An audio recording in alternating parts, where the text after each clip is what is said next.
Hola equipo, ¿qué tal? Bienvenidos al segundo vídeo del canal Stay and Play. Como ya visteis en la encuesta, sí que es verdad que me habéis pedido más el vídeo de código trauma, pero creo que es importante valorar antes cómo se puede hacer un correcto ABCD o en el caso de trauma XABCD, y por ello he pensado que era mejor hacer este vídeo antes de meternos en la chicha buena. Así que nada, siguiendo con lo de las camisetas, hoy me he puesto la de los servicios de urgencia de atención primaria, una cuando es del SWAP, nunca deja de ser del SWAP. Muy orgullosa de lucir esta camiseta. Así que nada, que lo de siempre, que ya sabéis que no hace falta ser médico de emergencias o médica de emergencias para ver emergencias. Así que allá vamos con el ABCD. Bien, el método ABCD es un método que es tremendamente práctico y es una herramienta tremendamente útil para la valoración inicial de un paciente en una situación de emergencia.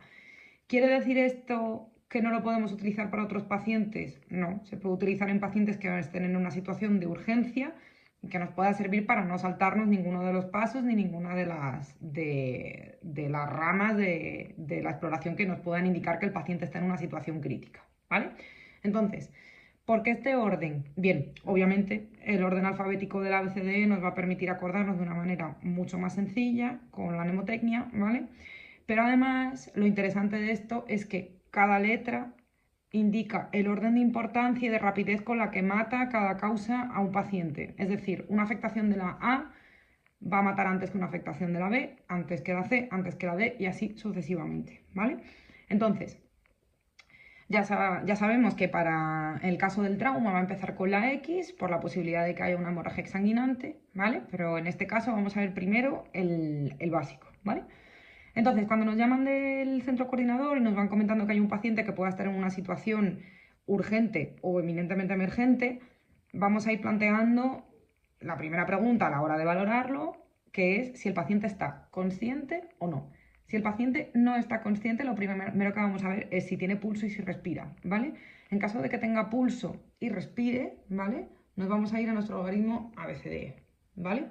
En caso de que esté inconsciente, no tenga pulso y no respire, estamos ante una parada cardiorrespiratoria, ¿vale? Para eso podéis ver el vídeo anterior que explica qué tenemos que hacer en caso de que estemos ante una parada cardiorrespiratoria, ¿vale?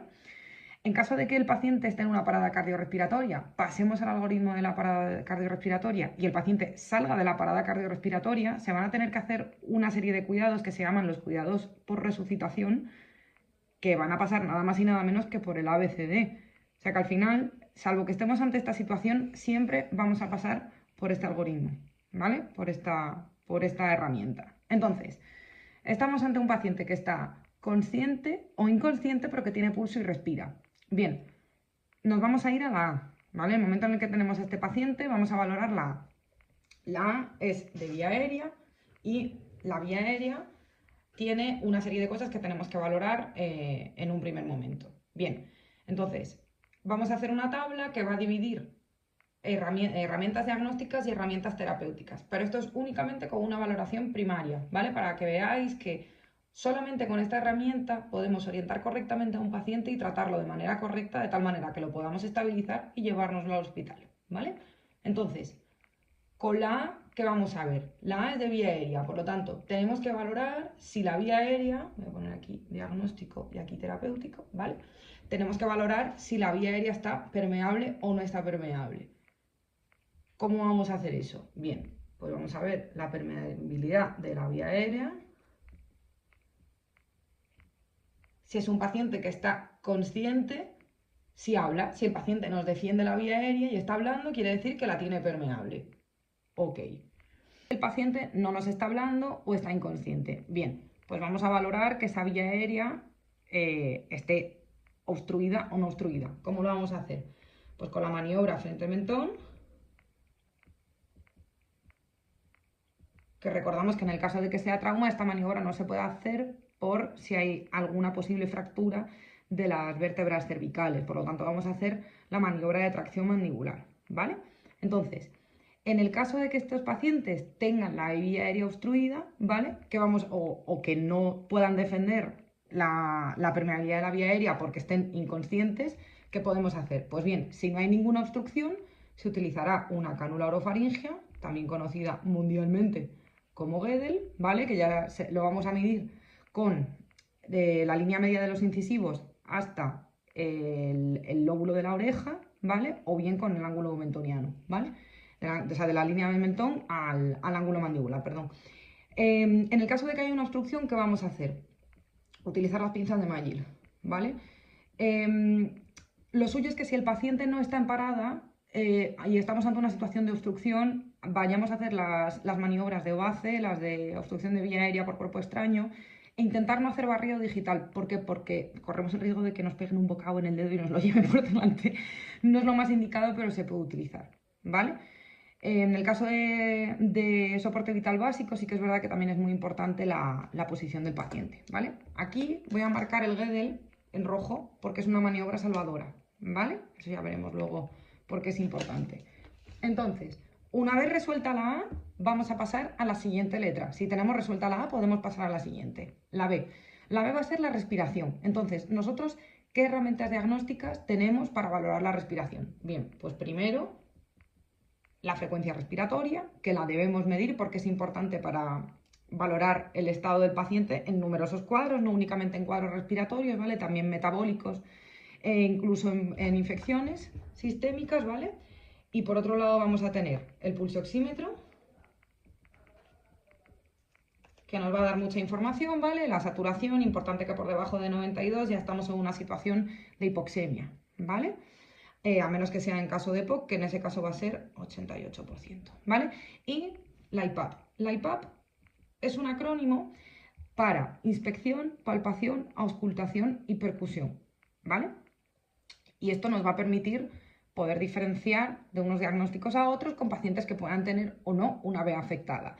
Esto coge especial interés y especial importancia en el caso del trauma. ¿Por qué? Porque tanto la palpación como la inspección como la percusión nos va a permitir hacer un diagnóstico diferencial bastante acertado, ¿vale?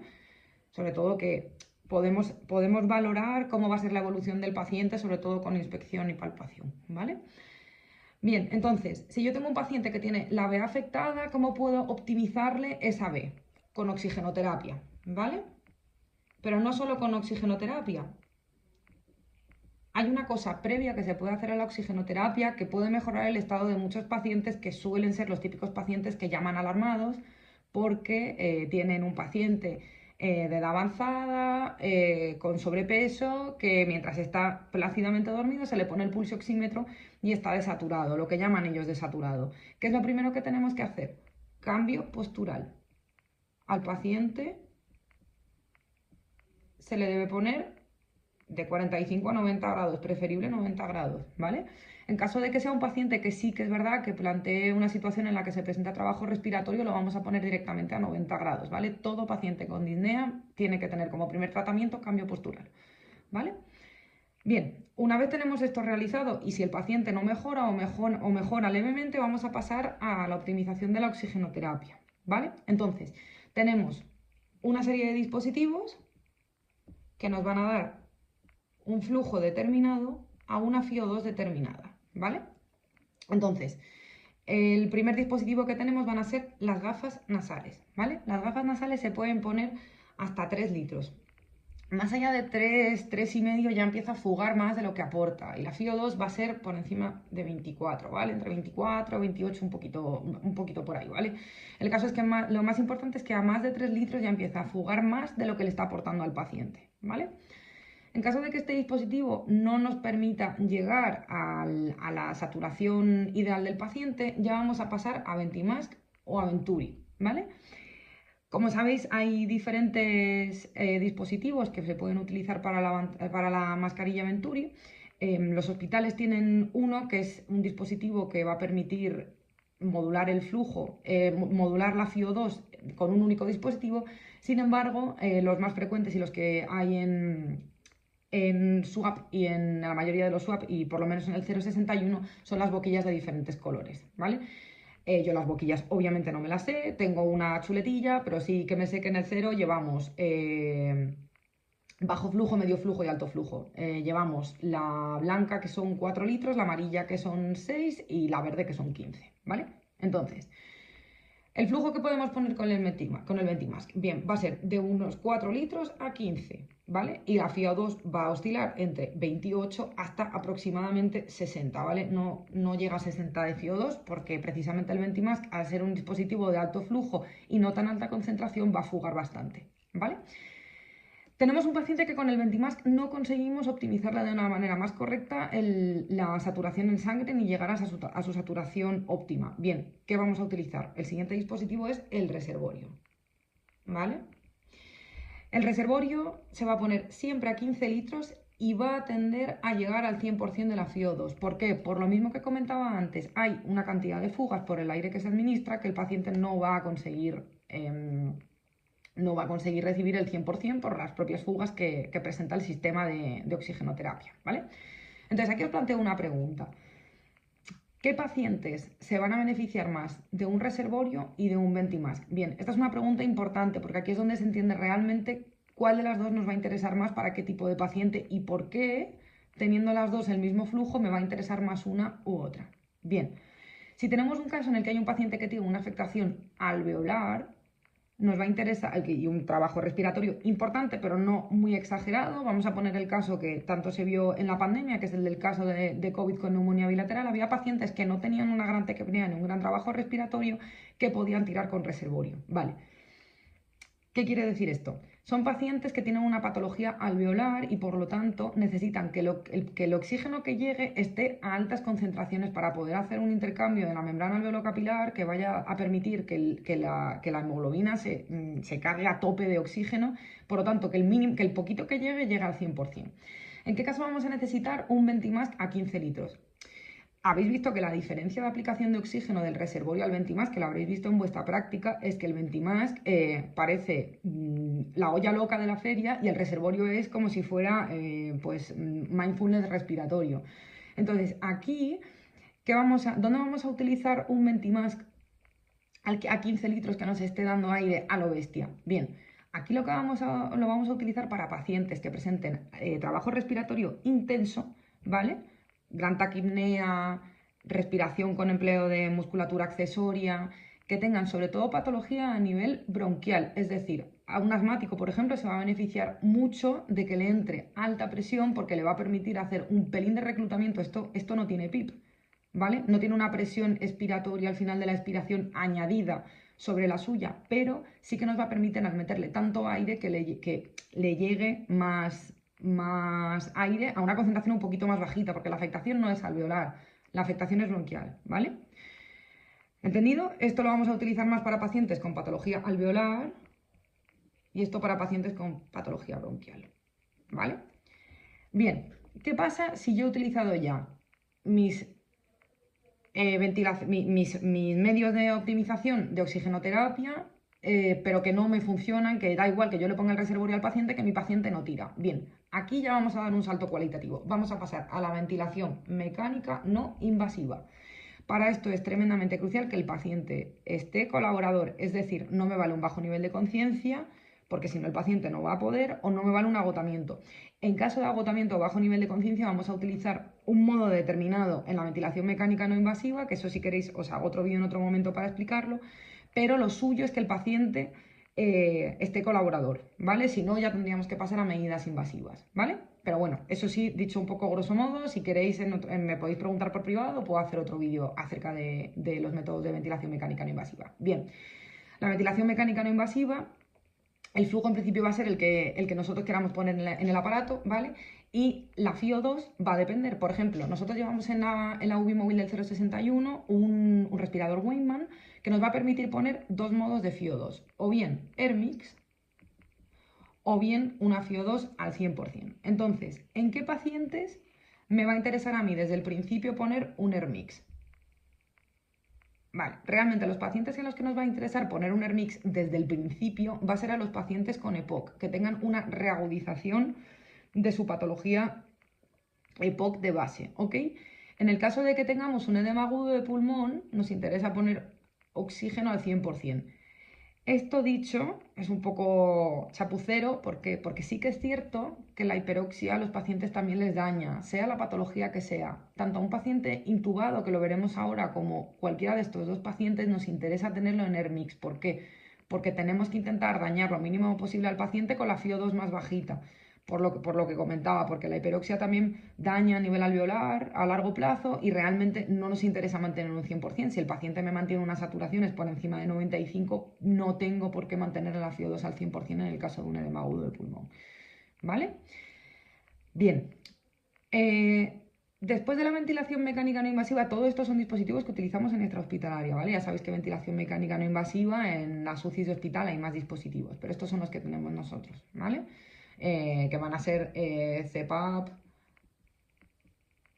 compresión soporte, B-Level y BiPAP, ¿vale? En principio esos son los que vamos a utilizar nosotros, que insisto, si queréis otro vídeo se puede hacer sin problema, ¿vale? Sí que es cierto que en los SWAP lo que hay es la Busignac, ¿vale? Que funciona como una CPAP, ¿vale? Lo que pasa que gasta bastante oxígeno, ¿vale? Sí que es cierto que el paciente con o bien un edema agudo de pulmón o bien un EPOC ya no se va a beneficiar únicamente de aumentar el reclutamiento alveolar distal, sino que se va a beneficiar de eso más una presión soporte que le ayude a limpiar el alveolo de lo que sea, ¿vale? Pero bueno, insisto que se lo podemos ver en otro vídeo. Bien, continuando con la optimización del oxígeno. Obviamente llega un punto en el que llegamos a la ventilación mecánica invasiva, pero aquí tenemos un paso que se nos suele olvidar bastante, ¿vale? Y es la ventilación con ambú, ¿vale? Moraleja de esto, no vamos a llegar a un aviso y lo primero que vamos a hacer si vemos un paciente inconsciente es cascarle el ambú, porque probablemente ese paciente inconsciente pueda ventilar de manera autónoma y no necesita la ventilación con ambú, ¿vale? ¿Por qué digo que está entre ventilación mecánica no invasiva y ventilación mecánica invasiva? Porque realmente esto te puede sustituir no una intubación orotraqueal ni un aislamiento de la vía aérea, pero es verdad que tú tienes a un paciente con un Guedel y con un AMBU y tú vas decidiendo con la bolsa reservorio cuánto le vas metiendo al paciente, la frecuencia respiratoria y demás. Obviamente no tiene nada que hacer contra la ventilación mecánica invasiva, ¿vale? No aísla la vía aérea, al final tenemos un Guedel junto con un AMBU, o sea que realmente no tiene nada que hacer con esto, o sea, no es sustitutivo de esto nunca. Pero es verdad que es más potente que la ventilación mecánica no invasiva. ¿Por qué? Porque es la propia médica o el propio médico quien va a decidir tanto frecuencia respiratoria como flujo, ¿vale? Entonces, en principio, el flujo que sale de la bala va a ser a 15 litros y la FiO2 de nuevo aproximadamente 100%. Y luego llegamos a la ventilación mecánica invasiva. La ventilación mecánica invasiva vamos a tener dos tipos de dispositivos, ¿vale? Que van a ser el tubo endotraqueal y los dispositivos supraglóticos, ¿vale? Importante diferencia entre tubo endotraqueal y dispositivos supraglóticos. Dispositivos supraglóticos no aíslan la vía aérea, ¿vale? Son unos dispositivos que funcionan muy bien, tienen una parte termolábil al final de la propia mascarilla que va a permitir captar perfectamente con la glotis y permite que el paciente reciba una ventilación invasiva externa al ritmo que hayamos decidido ponerlo nosotros fuera, con los parámetros que sea con el ventilador, ¿vale? El tubo endotraqueal sí que es cierto que entra hasta carina, en carina se hincha el neumotaponamiento y permite tener un aislamiento completo de la vía aérea, evitando una broncoaspiración, ¿vale? Entonces, tubos así, súper a la ligera, 7, 7,5 mujeres, 8, 8,5 varones, depende de la persona, ¿vale? Bien, ya hemos terminado con la B. Una vez la B esté todo en orden, pasamos a la C, ¿vale? La C es muy interesante porque nos puede dar muchísima información sin necesidad del uso del monitor, ¿vale? Entonces, ¿cómo podemos analizar una C? Tomando el pulso. Y el pulso nos va a dar tres piezas de información. Primero nos va a dar la frecuencia cardíaca. Segundo, nos va a dar la ritmicidad. Y tercero, nos va a dar la tensión arterial sistólica mínima, ¿vale?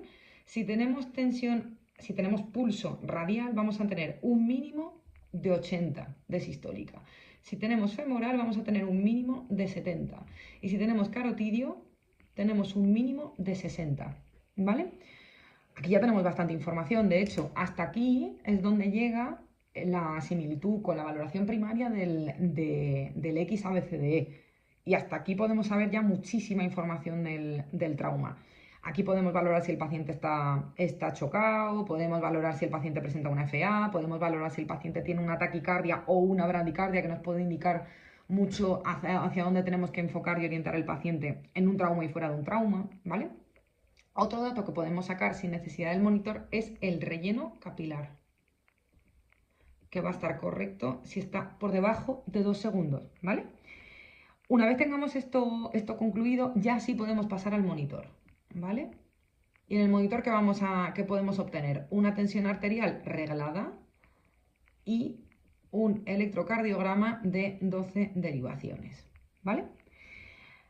Entonces, estas son las maniobras diagnósticas. ¿Cuáles son las maniobras terapéuticas? Bien, esto es fácil y sencillo. Vía venosa periférica para drogas y para fluido. Fin, punto pelota, chimpum. Ya está. No tiene más misterio. Bien, pasamos a la D. La D representa la disability, que básicamente es la parte de neuro. Entonces, ¿qué vamos a ver así? Insisto que esto es una valoración primaria, ¿vale? ¿Qué vamos a valorar? Pues primero, vamos a valorar las pupilas. Las pupilas nos dan muchísima información. Las pupilas nos van a dar, tenemos que hacernos 3 preguntas cuando estamos valorando las pupilas. Primero, el tamaño. Segundo, la reactividad. Y tercero, la simetría. ¿Vale? ¿Por qué? El tamaño nos va a permitir valorar si ha habido algún tipo de intoxicación, ¿vale? Con algún tipo de fármaco que nos pueda dar más miosis o más midriasis. La reactividad nos va a poder permitir diferenciar, por ejemplo, en una parada, si hay un paciente con una midriasis A reactiva, ya podemos saber que ha habido una muerte encefálica, ¿vale? Y por lo tanto que este paciente probablemente no salga de la parada. Y en el caso de la simetría, pues nos interesa a la hora de valorar si en un paciente podemos sospechar que haya una herniación del foramen magno, por el foramen magno, ¿vale? Bien, pupilas valoradas. Ok. Además de las pupilas vamos a valorar la focalidad motora de manera grosera, ¿vale? Sí que es verdad que es importante que lo valoremos de manera bilateral, ¿vale? Que es literalmente el paciente le vamos a solicitar que eleve brazo derecho, brazo izquierdo, pierna derecha, pierna izquierda. Así, súper grosero, ¿vale? ¿Por qué? Porque en el caso de que valoremos que el paciente pueda ser un paciente crítico por la D, esta va a ser nuestra valoración primaria. Luego ya nos meteremos en una secundaria en la que, en función de la patología, ya vamos a ir mucho más dirigido. Pero en el caso de que nuestro paciente tenga una D clara, tenemos que valorar el resto de letras para ver si necesita que lo estabilicemos por otra pata de posible patología o posible daño colateral por la patología primaria, ¿vale? Además de pupilas y focalidad motora, vamos a valorar la escala de Glasgow, ¿vale? La escala de Glasgow ha sido validada para patología extrahospitalaria, pero sí que es cierto que la escala de Glasgow es una escala para TC, ¿vale? Para traumatismo craneoencefálico. Pero bueno, aún así se utiliza y es verdad que nos permite comunicarnos entre nosotros de una manera en la que podemos valorar el estado de conciencia del paciente de manera bastante sensata. Entonces, el Glasgow va a tener 3 ítems que vamos a valorar. La respuesta ocular, la respuesta verbal y la respuesta motora, ¿vale? Hay un truco, sabéis que esto tiene una puntuación sobre 15, hay un truquillo para acordarse de cuánto puntúa cada una, que va a ser ocular, ojos tiene 4 letras, verbo tiene 5 letras, motora tiene 6, y aquí nos suman los 15, ¿vale? Luego pasaré una fotillo del Glasgow para que veáis cómo se valora, ¿vale? ¿Qué más nos interesa de la D? Hay 2 constantes que nos pueden afectar completamente el estado de un paciente, bien porque tenga otra patología primaria y tengamos que mantener los rangos de estas constantes dentro de la normalidad, o bien porque nos pueda estar simulando una inconsciencia de otro origen y se nos pase tomar estas constantes y al final ese sea el origen principal de la inconsciencia, o que estemos orientando a un paciente para un lado y de repente digamos, anda, pues no había tomado yo esta constante, era por aquí, ¿vale? Y son 2 constantes que van a ser la temperatura y la glucemia. Estas son las diagnósticas. Las terapéuticas, ¿a dónde se van a enfocar? Pues principalmente a correr y a medidas neuroprotectoras, ¿vale? ¿En qué sentido? Vamos a mantener la temperatura en una temperatura que no sea febril, ¿vale? Principalmente por debajo de 37, ¿vale? Y la glucemia, ni que el paciente esté hipoglucémico ni que esté hiperglicémico, por lo tanto, entre 70 y 150. Obviamente, si el paciente acaba de comer, pues vamos a ser un poquito sensatos, ¿vale? Pero lo suyo es que si, por ejemplo, estamos ante un paciente crítico, lo tengamos entre estos valores, ¿vale? Ni por debajo ni por arriba, ¿vale? Y luego la E es de exposición y de exploración, ¿vale? ¿Qué quiere decir? Que aquí nos vamos a meter toda la valoración secundaria y valoración del entorno, ¿vale? Entonces, aquí que vamos a meter pues una secundaria, vamos a meter analítica si tuviéramos, vamos a meter ecografía si tuviéramos, ¿vale? Para revalorar a nuestro paciente de la manera más correcta, ¿vale? Una vez tengamos todo esto realizado, yo ya puedo enfocar a mi paciente por una letra afectada u otra, ¿vale? De tal manera que yo tengo ya todo lo que puedo estabilizar en esta hospitalaria cubierto con mi ABCDE, ¿vale? Vamos a pasar al XABCD de trauma. Voy a mantener este porque realmente dista un poquito, pero no tanto, porque al final va a seguir siendo soporte vital avanzado, pero nos va a interesar más mantenerlo y añadirlo de trauma para que tengáis en cuenta que al final se hace prácticamente lo mismo, ¿vale? Entonces, como hemos dicho, en trauma vamos a valorar lo mismo si vemos al paciente, si está consciente, no, si tiene pulso y respira, no, vamos a pasar a parada, y si sí está consciente, tiene pulso y respira, vamos a valorarlo con el ABCD, y si no está consciente y tiene pulso y respira, le ponemos VDEL y a volar, ¿vale? Y vamos a hacer nuestro ABCD normal. ¿Qué ocurre en el trauma? Pues en el trauma tenemos una letra extra, que es la X, que se refiere a hemorragias exsanguinantes, ¿vale?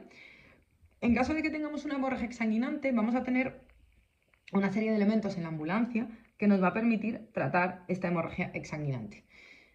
Vamos a ir de menor a mayor, ¿vale? El método principal que tenemos es la compresión con gasas de toda la vida, ¿vale? La compresión con gasas va a tener que ser en el punto directo de sangrado durante mínimo 5 minutos, ¿vale? O sea, que tengáis en cuenta que no hay que bajar la presión de la compresión, por lo tanto se pierde un efectivo.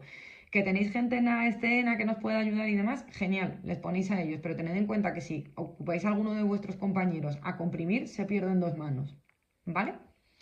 Segundo, en el caso de que la compresión con gasas no haya funcionado, se pueden utilizar agentes hemostásicos, ¿vale? Esto debería estar en todas las ambulancias del SAS, ¿vale? O sea que si no lo tenéis, valorad pedirlo en vuestro centro de salud, ¿vale? Entonces, los agentes hemostásicos, el que tienen todas las ambulancias es el chitosan, ¿vale? El chitosan se puede utilizar tanto en pacientes que utilicen anticoagulantes orales como que no, ¿vale? Entonces, son unas gasas que vienen plegadas y se pueden utilizar o bien esas gasas o utilizarlo esas gasas con unas gasas normales y corrientes y presionar. Lo mismo, se tiene que presionar durante este tiempo en el punto de sangrado, ¿vale? También se puede hacer un vendaje alrededor, pero que lo suyo es seguir comprimiendo.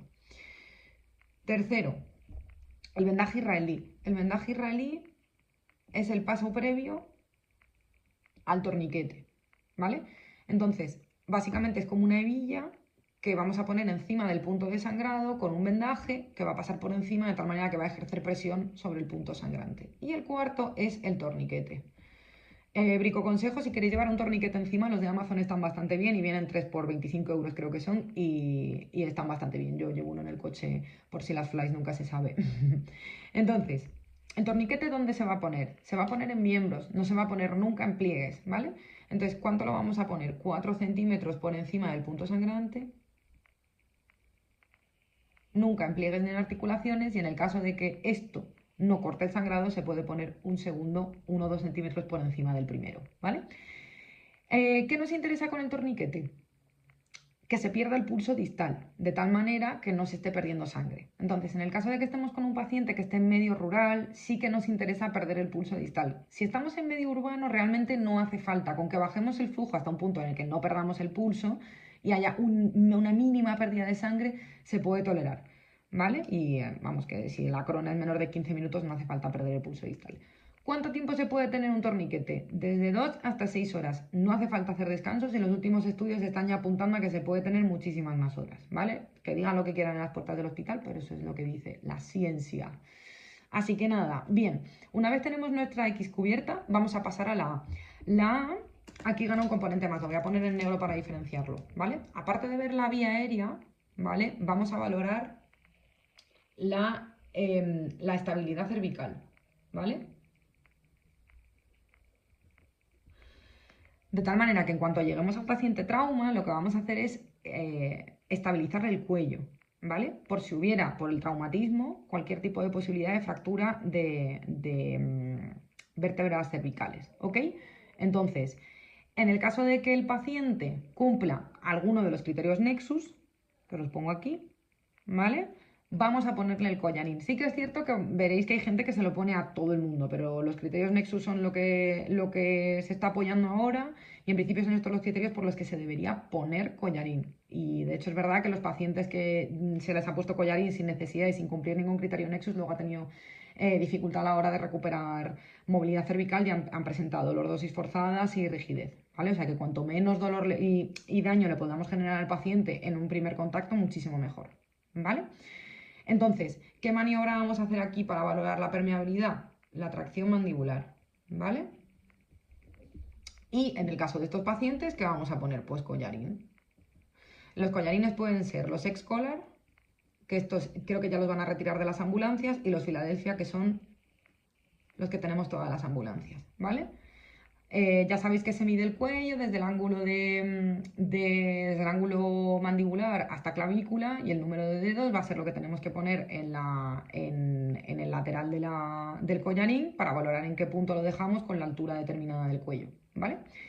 Se me ha olvidado poner antes que la medida salvadora que hemos visto en el ABCD es el Gödel y la medida salvadora en el trauma es el torniquete, ¿vale? ¿Qué quiere decir esto? Que en el caso de que tengamos un incidente, múltiples víctimas o un accidente de tráfico gordo en el que tengamos varias víctimas y tengamos que hacer una gestión integral de accidente de tráfico, lo suyo, ¿vale? Antes de meternos a valorar a los pacientes de manera individual, sería hacer una valoración completa primaria de todos los pacientes para orientarlos y llevar encima cánulas orofaringeas y torniquetes. Es lo suyo. ¿Por qué? Porque mientras yo estoy valorando a mi paciente, le estoy tratando una X o una A, ¿vale?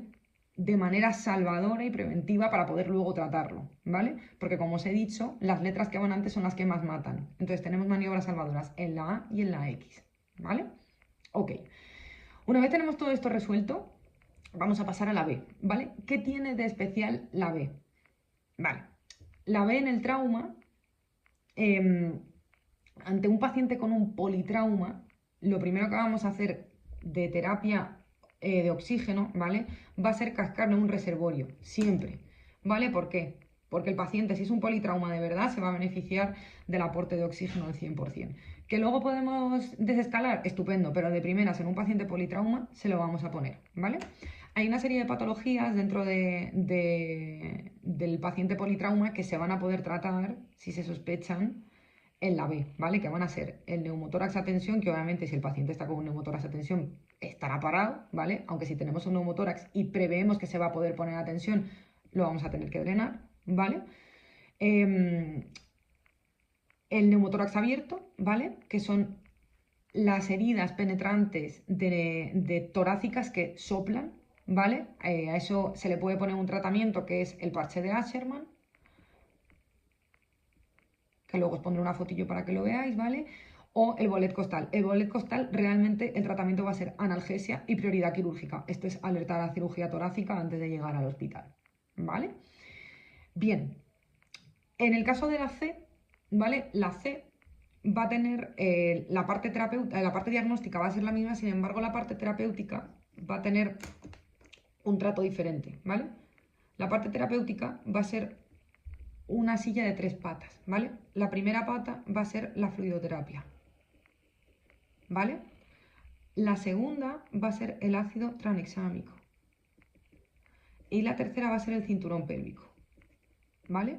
Entonces, en el caso de la fluidoterapia, bien, estos pacientes, como habéis podido deducir, son pacientes que se meten tremendos guarrazos con los coches o que se han caído o lo que sea.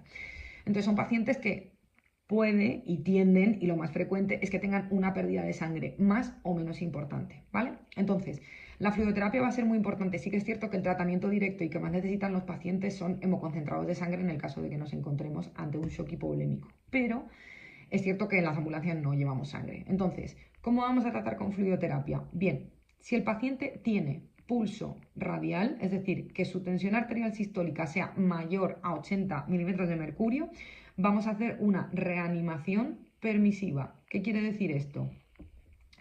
Que vamos a pasar bolos de 250 mililitros a un ritmo normal, no va a ir rápido, ¿vale? Y vamos a ir valorando poco a poco, ¿vale? Pero no nos va a correr la prisa de que este paciente necesite volumen circulante, ¿vale? En el caso de que los pacientes tengan una tensión arterial sistólica por debajo de 80, vamos a hacer una reanimación agresiva. ¿Qué quiere decir esto? Vamos a pasar 250 mililitros de suero fisiológico rápido, al máximo que nos dé el sistema de suero, y vamos a ir revaluando cada vez que se acabe, ¿vale? Lo suyo es llegar a 1 litro, ¿vale? Si llegamos a 750 y el paciente no ha recuperado tensión arterial sistólica, vamos a tener que plantear drogas vasoactivas, ¿vale? Porque este paciente probablemente lo que necesite sea urgentemente un quirófano, ¿vale? Y esto es lo que podemos hacer nosotros en la ambulancia. Ok, fluidoterapia, reanimación permisiva, reanimación agresiva. Bien, ácido tranexámico. El ácido tranexámico se va a poner en casos de TC leve y ni siquiera está muy contrastada esa información, y en casos de shock hipovolémico, ¿vale? Entonces, o pacientes que sospechemos que puedan tener un sangrado y que todavía no estén chocados, pero que de manera preventiva se lo queramos poner. ¿Cuánto se va a poner? Se va a poner 1 gramo en 100 mililitros de suero fisiológico a pasar en 10 minutos, ¿vale? Esto en principio contamos con que trabajemos en zona urbana. Si trabajáramos en zona rural ya hay que preparar 1 gramo en 500 y pasarlo a 8 horas, ¿vale? Por lo tanto, una perfusión que vamos a poner después de esta primera carga. Y el cinturón pélvico. El cinturón pélvico lo vamos a poner en función de la sospecha lesiva del paciente, ¿vale? Entonces el cinturón pélvico es un dispositivo que se pone a la altura de los trocánteres y la idea es que cierre el anillo pélvico por si hubiera cualquier sangrado, ¿vale? Y estas son las 3 patitas del tratamiento del AC, ¿vale? En el caso de la D vamos a hacer el mismo manejo, ¿vale? Sí que es cierto que aquí tenemos que valorar el posible riesgo de una hipertensión intracraneal en el caso de un TC o la valoración de que pueda haber un shock medular, ¿vale? Por el propio traumatismo del paciente, ¿vale? Entonces esto tenemos que ir haciendo reevaluaciones continuas para valorar si tenemos que hacer alguna medida de neuroprotectora por la D, ¿vale? Y en el caso de la E ya sabéis que vamos a emplear manta térmica, ¿vale? Bien de un lado del otro. El truquillo para saber si la manta térmica está colocada bien es que el color que vaya hacia afuera es la sensación que está dando, es decir, si yo veo dorado está dando calor, si yo veo plateado está dando frío, ¿vale? Y aquí podemos valorar hacer una ecografía EFAST con este protocolo, ¿vale? Para valorar si hay sangrado en algún punto del tórax, ¿ok? Pues mira, en principio este es el XABCD y el ABCD, ¿vale? Os lo voy a pasar en cookie para que lo podáis tener ahí de chuletilla. Cualquier pregunta me podéis decir, ¿vale? Bueno, pues este ha sido el repaso del ABCD y del XABCD. Os lo voy a pasar ahora un poquito más limpio y más bonito para que lo tengáis de chuletilla. Ya sabéis que cualquier cosa me podéis preguntar. Y ahora que ya tenemos más o menos los algoritmos de parada repasados y el ABCD repasado para tener clara la sistemática de exploración, ya sí que nos vamos a meter en más faena. Así que nada, nos vemos en el siguiente.